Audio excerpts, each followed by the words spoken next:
سرکار دو عالم علیہ السلام نے فرمایا ایک آدمی نے 500 سال بغیر ریاکاری کے اللہ کی عبادت کی. 5 سال نہیں ہوتی بغیر ریاکاری کی. تہجد پڑھنے والا جب تک 6 لوگوں کو بتا رہا نہ دے تہجد پڑھیے، اتنی دیر تو تہجد آگے بڑھتی نہیں. کم از کم 6 بندوں کو پتہ ہونا چاہیے. اور میرے جیسے حاجی نمازیوں کا تو دل کرتا ہے کہ وظیفے پہ بندہ رکھا جائے جو تعریفیں کرے صبح و شام. حاج صاحب کی کیا بات ہے، حضرت صاحب کی وظیفہ دیں گے اس کو مہینے کا، اور وہ تعریف کرے کھول کے کہ آپ کی بڑی بات. یہ مرض ہے، تعریف سننا نا یہ بیماری ہے. حضور فرماتے ہیں یہی بندہ جب اللہ کے حضور کھڑا کیا جائے گا تو رب کریم اس سے کہے گا کہ چلو اس کو میرے فضل سے جنت میں لے جاؤ.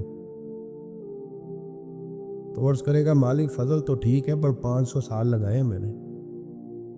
500 سال جس نے لگائے، بول پڑا یا اللہ 500 سال لگائے اور تو کہتا ہے کہ اس کو میرے فضل سے لے جاؤ. اور رب کریم نے فرمایا چلو کوئی نہیں، پھر انصاف کر لیتے ہیں. الٹی آنکھ کی روشنی نکال کے ترازو کے ایک پلڑے میں رکھو اور 500 سال کی بغیر ریاکاری کی عبادت دوسرے پلڑے میں رکھو. کبھی اس مریض سے پوچھنا جس کو ڈاکٹر کہہ دیتا ہے کہ تیری آنکھ کا علاج نہیں ہو سکتا. بے بس ہوتے ہیں ڈاکٹر، جواب دے جاتا ہے شعور. پوچھ کبھی اس شخص کو، کہتا ہے بس جناب اب آپ اپنی آنکھیں موجود ہونے کے باوجود آپ دیکھ نہیں سکتے، اتنی موٹی آنکھ لگی ہوئی ہے. لیکن روشنی اللہ چاہے تو دیتا ہے، نہ چاہے تو نہیں دیتا. ایک آنکھ کی روشنی ایک پلڑے میں رکھ لو اور دوسرے میں 500 سال کی عبادت رکھ دی. اللہ اکبر. تو رب کریم نے فرمایا اب تولو.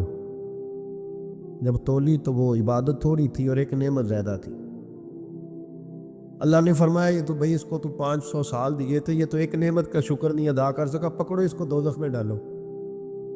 ایک کر کے کیا آیا ہے، پکڑو جہنم میں ڈالو اس کو، لے چلو.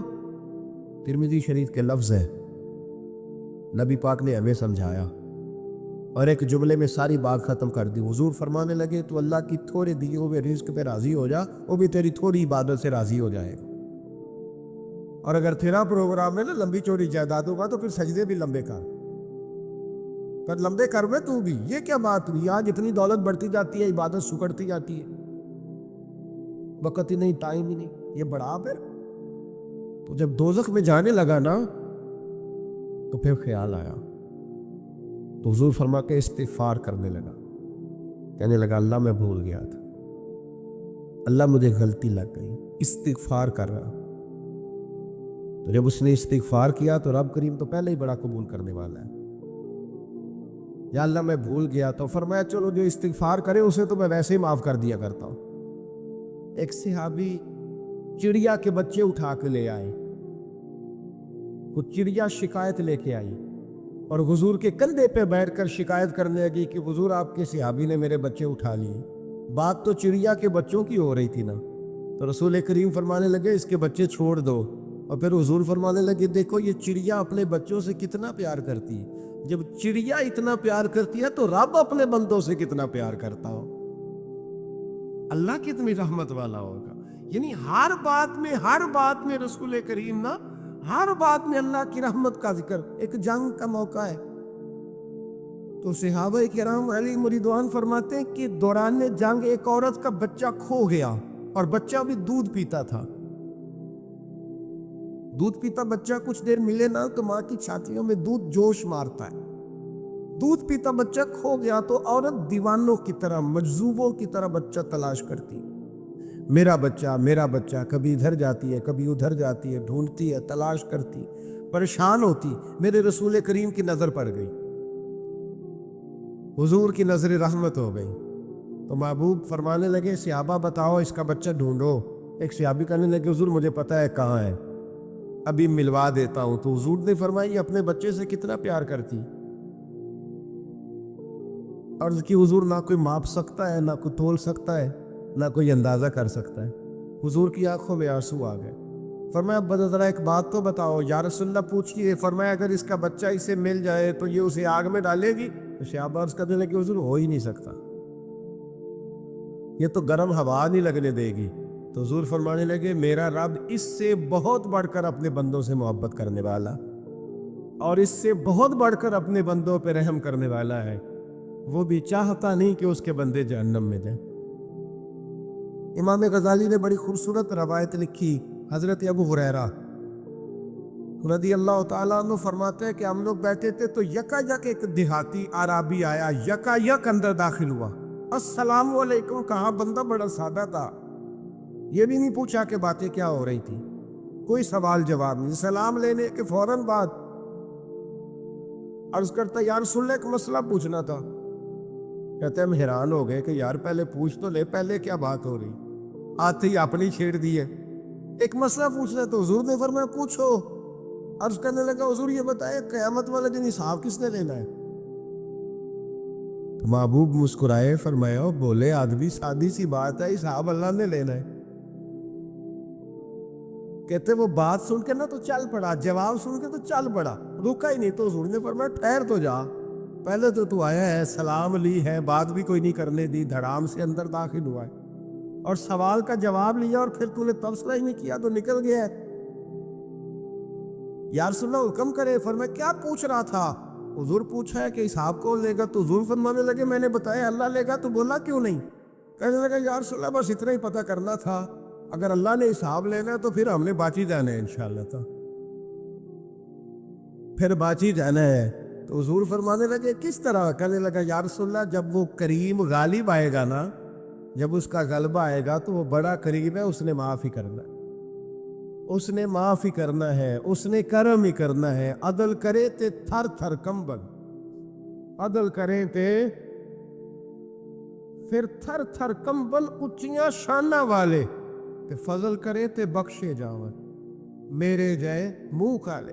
فرمایا اس نے معاف ہی کرنا ہے. حضرت ابو ہریرہ کہتے ہیں کہ حضور نے فرمایا ٹھیک ہے تو جا. وہ چلا گیا تو حضور رونے لگے. فرماتے ہم نے عرض کی حضور کیا ہوا؟ تو محبوب فرمانے لگے بندہ بڑا سادہ تھا پر بات بڑی کھری کر گیا ہے, بڑی کھری بات کر گیا ہے. کریم جب غالب ہوتا ہے تو معاف ہی فرماتا ہے. تو بھائی سادے لوگوں کو بھی پتا تھا کہ اللہ کی رحمت کی بات ہمارے گھروں میں, ہماری گفتگو میں, ہمارا ایک دوسرے سے ملنا, ناراض نہ ہونا, مایوسی کی باتیں کرتے ہیں. مایوسی, میں انتظار میں ہوں,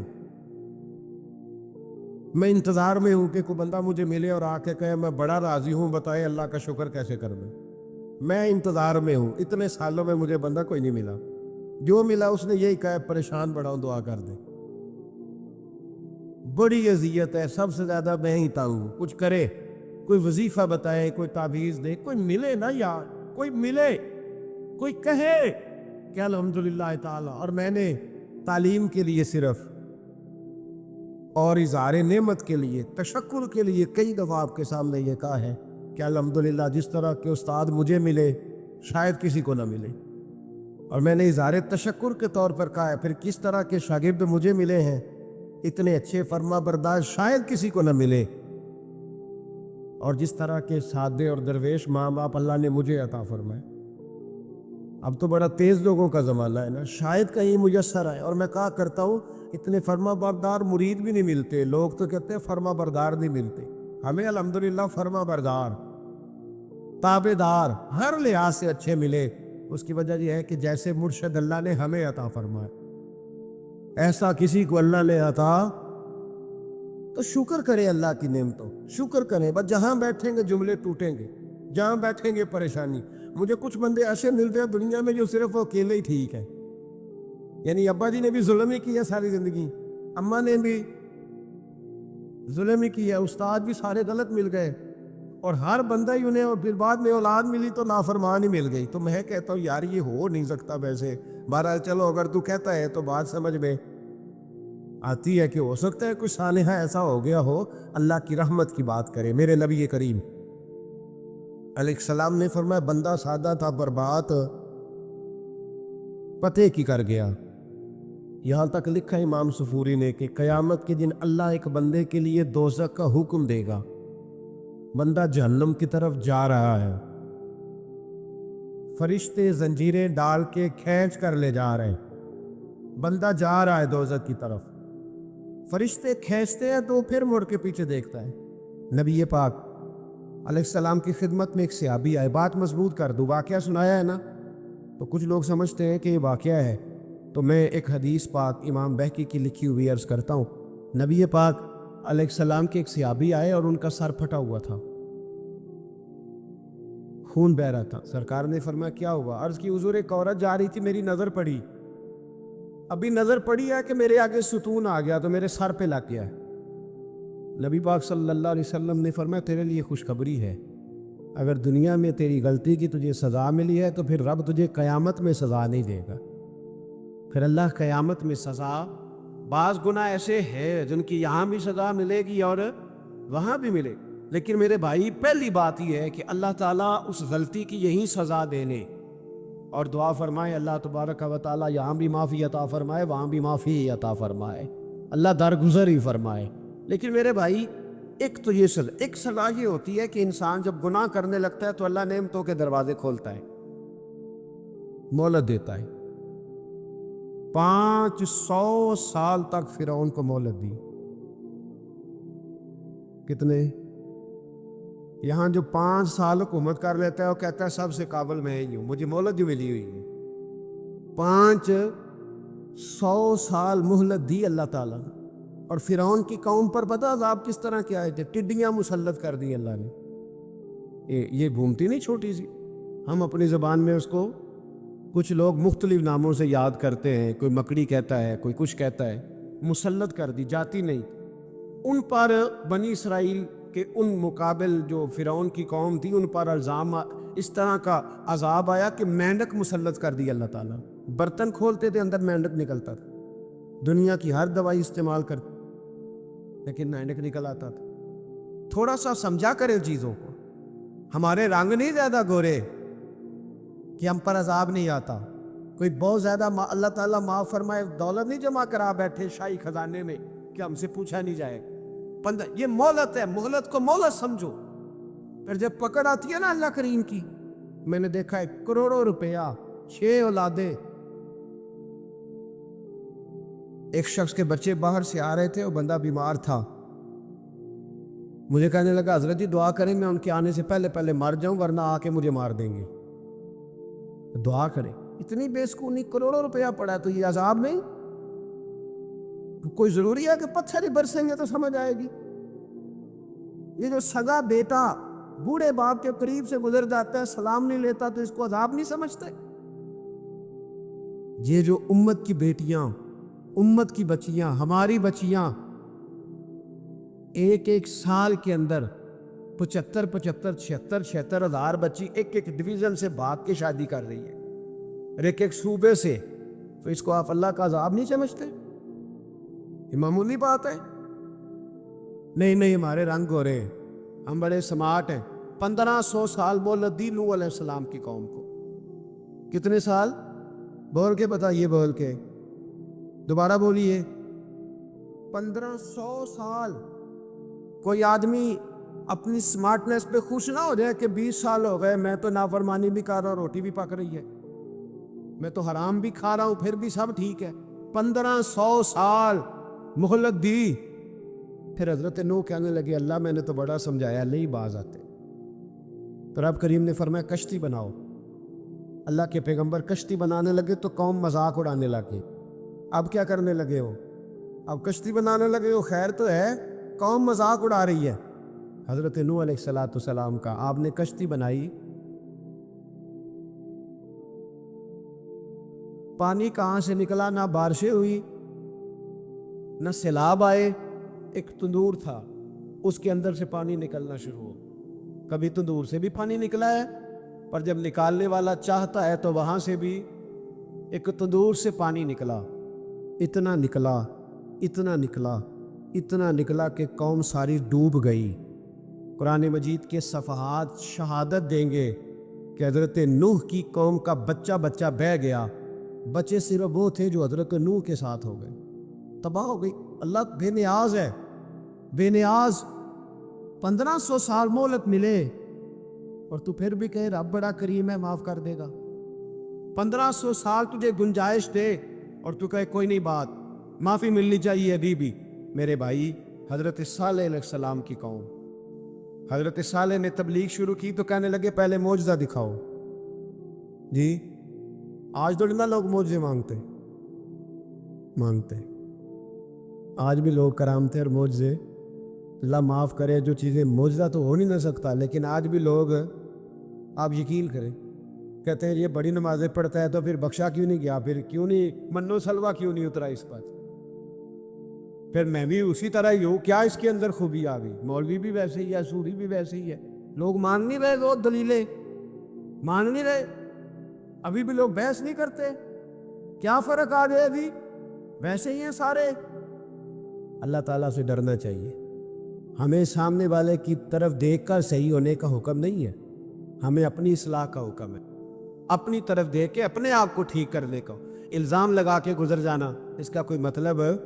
سنو اور یاد رکھو. حضرت صالح علیہ السلام سے کہنے لگے پہلے معجزہ دکھائیں، تو حضرت صالح علیہ السلام نے فرمایا اونٹ کہاں سے پیدا ہوتے ہیں؟ کہاں؟ اونٹنی کے بطن سے. فرمایا آؤ میں تمہیں پہاڑ کے اندر سے اونٹنی پیدا کر کے دکھاتا ہوں. کہاں سے؟ پہاڑ کے اندر سے. حضرت نوح ساتھ لے کے گئے تو پہاڑ کے اندر سے اونٹنی نکلی، اور اونٹنی بھی گابن تھی، اس کے پیٹ میں بچہ، اور اونٹنی اتنا دودھ دیتی تھی کہ ساری بستی دودھ پی جاتی تھی، پھر بھی دودھ بچ جایا کرتا تھا. لیکن حضرت نوح علیہ السلام نے فرمایا تم نے دیکھ تو لیا یہ اسے، یہ جتنا دودھ دے گی روٹی بھی اتنی کھائے گی. ایک دن تم سارے پانی پیو گے، ایک دن یہ سارا پانی پیا کرے گی. ایک دن تم سارے باقی جانوروں کو گھاس کھلاؤ گے، ایک دن یہ اونٹنی ہے. اونٹنی کا نام کیا؟ ناقۃ اللہ، اللہ کی اونٹنی. کس کی اونٹنی؟ نام کیا ہے؟ اللہ کی. یہ اللہ کی اونٹنی ہے. تو حضرت نوح علیہ السلام کی اونٹنی. فرمایا اس کی بے ادبی نہ کرنا. باز نہیں آئے لوگ، باز نہیں آئے. کہنے لگا جی دودھ دینا تو ٹھیک ہے، پر یہ جو سارا پانی پی جاتی ہے نا، یہ صحیح نہیں. یہ جو ساری گھاس کھا جاتی ہے یہ نہیں تھی. دودھ دینا تو ٹھیک ہے پر یہ نہیں صحیح. آپ نے فرمایا اسے کچھ نہ کہنا، اللہ کی اونٹنی ہے. میں کہا کرتا ہوں ان لوگوں نے ناقۃ اللہ کی بے ادبی کی. حضرت نوح علیہ السلام کی اونٹنی کی ٹانگیں کاٹ دی، صالح علیہ السلام کی. اور دیکھو اللہ بڑا بے نیاز ہے، اگر پیدا کرنا جانتا ہے تو حفاظت کرنی نہیں جانتا. لیکن رب کریم نے فرمایا نہ کرنا. انہوں نے ان کے پیر کاٹ دیے، کانوں پہ چھریاں لگائیں. اونٹنی جب مر گئی، اونٹنی اللہ تبارک و تعالیٰ کی وہ اونٹنی جب مر گئی تو حضرت صالح علیہ السلام کی قوم پر رب کریم نے زلزلہ بھیجا. اذا زلزلت الارض زلزالہا. جب زلزلے آئے گے، اور جب ان کا زلزلہ آنا ہے، زلزلہ آتا ہے نا، کیا کرتی ہے قوم؟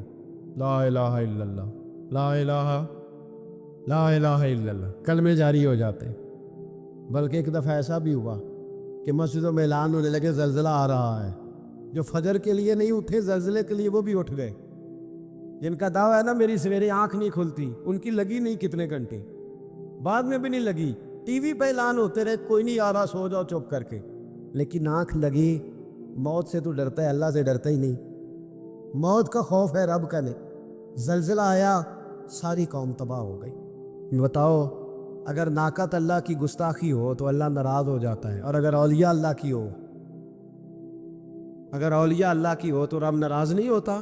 شرم نہیں آتی لوگوں کو داتا صاحب کی بے ادبی کرتے؟ شرم نہیں آتی لوگوں کو غوث اعظم کی گستاخی کرتے؟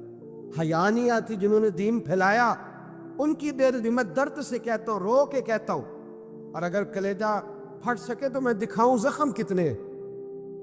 ایک حج کے موقع پر ایک بابا جی، اس سال 4,80,000 روپے کا پرائیویٹ حج تھا، اور بابا جی کی کیفیت کمزور تھی، بیچارے بیمار تھے. اس کے باوجود وہ گئے. بوڑھے آدمی، جا کے بیٹھیے، بزرگ.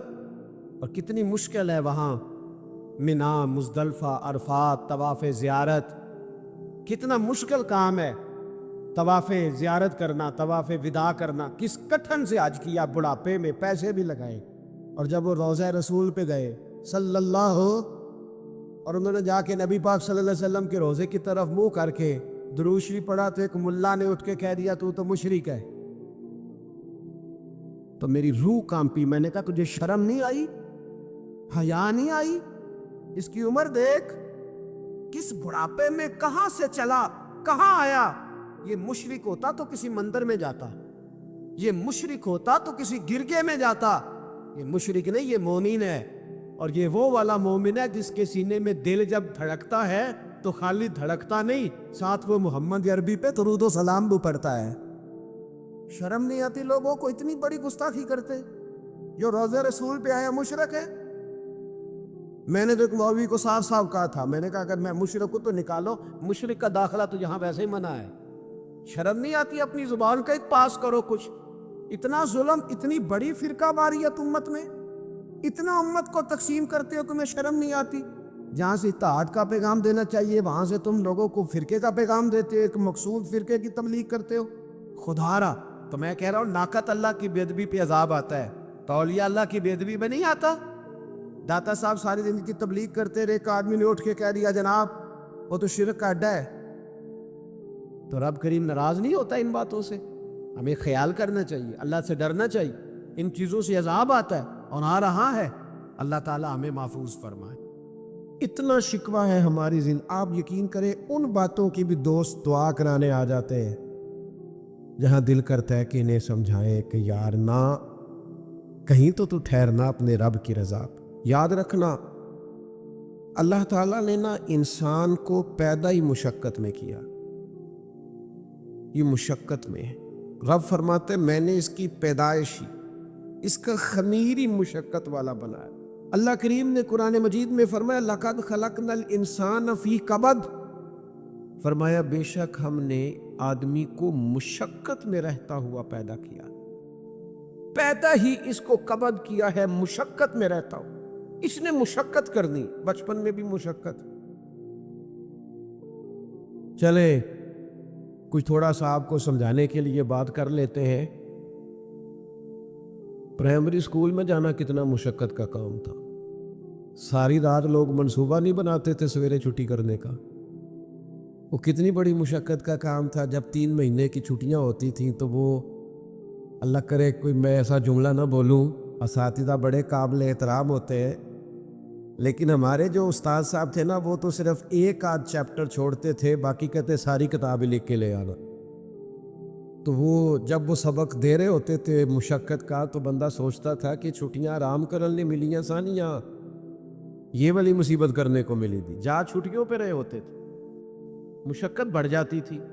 آج تو ان چیزوں پر ہنسی آتی ہے.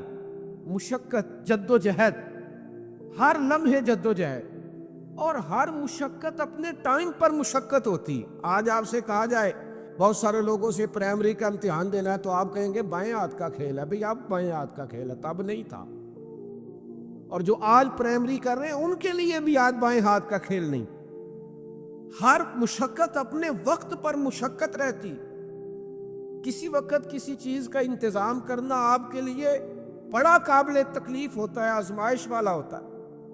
بعد میں آپ سمجھتے ہیں کہ یہ تو کوئی مسئلہ ہی نہیں تھا.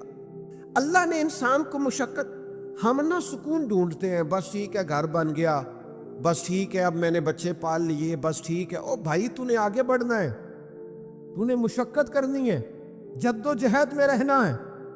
او یار آپ ٹھہرے تو صحیح، استقامت تو ہو. ذرا ذرا سی بات پہ بلبلا اٹھنا، تڑپ جانا، ہر چیز سے الجھ جانا، یہ بندہ مومن کی شان نہیں. طاقتور زندگی گزارو، طاقتور. حضرت زید بن ارقم رضی اللہ تعالیٰ عنہ بیمار تھے. یہ ذرا بات سننا میرے کریم کی. اللہ کے پیارے حبیب علیہ السلام تیمارداری کے لیے تشریف لے گئے تو حضور سید عالم علیہ السلام نے جا کر جناب زید بن ارقم کی طبیعت کو دیکھا تو کمزوری تھی اور وہ پریشان بھی تھے. تو حضور علیہ السلام کو اللہ تعالیٰ نے غیب کے خزانوں کی کنجیاں عطا فرمائی ہیں. قریب مسکرا کے فرمانے لگے زید اس بیماری سے پریشان نہ ہو، اس سے تو آپ نے ٹھیک ہو جانا ہے. اس روایت پر خاص غور کرنا کیا کہہ رہا ہوں. فرمایا اس سے آپ نے پریشان نہیں ہونا، اس سے تو آپ نے ٹھیک ہو جانا ہے، مسئلہ ہی نہیں. ہاں اس کے بعد ایک وقت آئے گا آپ کی آنکھوں کی بینائی رخصت ہو جائے گی اور عمر بھی آپ کی لمبی ہوگی. یعنی ایک بڑھاپا، ایک نظر چلی جائے گی. اب آپ یہاں غور کریں سرکار تربیت کیا کر رہے. حضور فرما رہے یہ جو مشکل ہے یہ تو گزرنے والی ہے، اس کے بعد جو مشکل آنے والی ہے وہ اس سے بڑی ہے. فرمایا زید اس کے بعد آپ کی بینائی چلی جائے گی اور عمر بھی لمبی ہوگی، تو بتائیے اس وقت کیا کریں گے؟ تو حضرت زید بن ارقم رضی اللہ تعالیٰ عنہ عرض کرنے لگے یا رسول اللہ میں اللہ کی رضا پر ثواب کی نیت سے صبر کروں گا۔ معنی کیا ہے؟ دکھ قبول محمد بخشا راضی رہن پیارے۔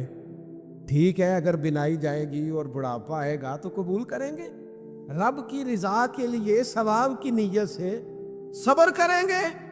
ایسے بھی کبھی دنیا میں میدان لگتے ہوں گے کہ بیماری آئے گی، بتایا جا رہا ہے اور پوچھا جا رہا ہے کہ تو کیا کرے گا، تو بتا رہے یا رسول اللہ صبر کروں گا، تو نتیجہ بھی وہی بیان ہو رہا ہے، یعنی سارا سودا نقد و نقد۔ اسی وقت ہتھیلی پہ سرسوں جم رہی ہے، حضور نے فرمایا کیا کرو گے؟ یا رسول اللہ صبر کروں گا اللہ کی رضا کے لیے ثواب کی نیت سے۔ تو حضور فرمانے لگے اگر تو صبر کرے گا تو پھر نتیجہ سوڑ، اللہ تجھ سے حساب نہیں لے گا، بغیر حساب ہی جنت عطا کر دے گا۔ او میرے بھائی ایک مشکل سے آپ گزر گئے، اب آپ کو اگلی مشکل کے لیے تیار رہنا ہے۔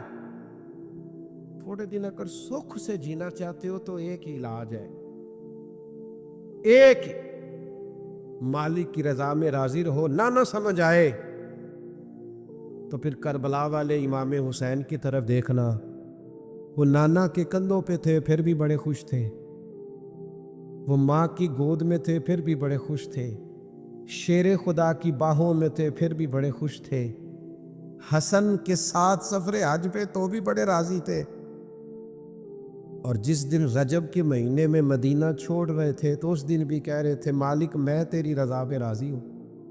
اور حسین ابن علی رضی اللہ تعالیٰ عنہ نے ہمیں یہ معیار دیا ہے، جس دن شبیہ مصطفیٰ علی اکبر ان کے گھر میں پیدا ہوئے تھے، حسین اس دن بھی بڑے راضی تھے، اور جب اللہ اکبر کہہ کے زخم کھا کے جناب علی اکبر گھوڑے سے زمین پر تشریف لائے تھے اور جوان بیٹے کو سہارا دے کر انہیں اٹھانا پڑے تھا، حسین اس دن بھی رب کی رضا پہ بڑے راضی تھے۔ اور جب چھوٹا سا بیٹا ان کی گود میں اس کی سانسیں اکھڑ رہی تھیں تو امام علی مقام اس وقت بھی اپنے رب کی رضا پہ بڑے ہی راضی تھے۔ حد ہو گئی، جس گلے کو محبوب چومتے تھے اس وقت بھی حسین راضی تھے، اور جب اسی گلے پہ خنجر چل رہے تھے تو امام علی مقام نے یہ نہیں کہا کہ مالک میرا اتنا امتحان، آخر میرے مسئلے کب حل ہوں گے، میری مشکلات کب حل ہوں گی، آخر کس وقت، یہ نہیں فرمایا، بلکہ یہ سارا کچھ سہ کے دونوں ہاتھ زمین پہ بچھا کے سجدہ شکر ادا کر کے کہا مالک جہاں تو رکھے حسین وہاں راضی ہے۔ یاد رکھیں اگر آج جوانی ہے تو بڑھاپا آئے گا، آج اگر صحت بالکل ٹھیک ہے تو آہستہ آہستہ خدا نخواستہ قوا اور اعصاب کمزور ہونے لگتے ہیں۔ ہمیں نا ذہنی طور پر تیار رہنا ہے۔ لوگ کہتے ہیں جناب پتہ نہیں میں بڑا پریشان ہوں، ایک مشکل ختم ہوتی ہے دوسری شروع ہو جاتی ہے۔ میں نے کہا یہ مشکل نہیں، یہی تو مزہ ہے زندگی کا۔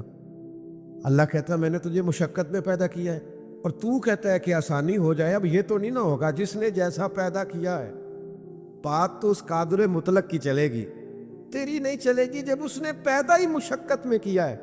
آپ اس بات کو یاد رکھیں اور اس کو اچھی طرح سمجھ لیں کہ آپ جب تک مزاج مشقت کا نہیں بناتے، ایک کے بعد دوسری، دوسری کے بعد تیسری، تیسری کے بعد چوتھی مشقتیں راہ دیکھ رہی، اور جو مشقتوں کے عادی نہیں وہ پھر پچھلی صفوں میں ہیں، جو مشقتوں کے عادی نہیں وہ پھر کسی صورت بھی نہ نام بنا سکتے ہیں نہ کام کر سکتے۔ جس کو آرام کرنا ہے، جس کو سکون سے سونا ہے، وہ منزل نہیں پا سکتا۔ آپ کو آگے بڑھنا ہے، آپ کو جد و جہد کرنی ہے، آپ کو کوشش کرنی ہے، آپ کو باہمت رہنا ہے۔ حضرت عمر سے کسی نے کہا تھا کہ میں آپ سے ملنا تو چاہتا تھا پر دوپہر کا ٹائم تھا، میں آیا نہیں، کہیں آپ سو نہ رہے ہو۔ تو جناب عمر رو پڑے، فرمانے لگے سویا کرتا تھا کبھی، جب سے ابو بکر یہ چابیاں میرے ہاتھ میں دے گئے ہیں نا تو دن کی بات کرتا ہے، میں رات کو نہیں سو پاتا، اٹھ اٹھ کے حضور کی امت کی خبرگیری کرتا ہوں۔ رات جگے میرا نصیب بن گئے ہیں، آنکھوں کی نیند رخصت ہو گئی ہے، لہجوں میں آرام نکل گیا ہے۔ اور بھائی، جب آپ کو جد و جہد کرنی ہے، جب آپ کو آگے بڑھنا ہے، ذہن بناؤ یار، طبیعت بناؤ، آگے بڑھنا ہے، مشقت کرنی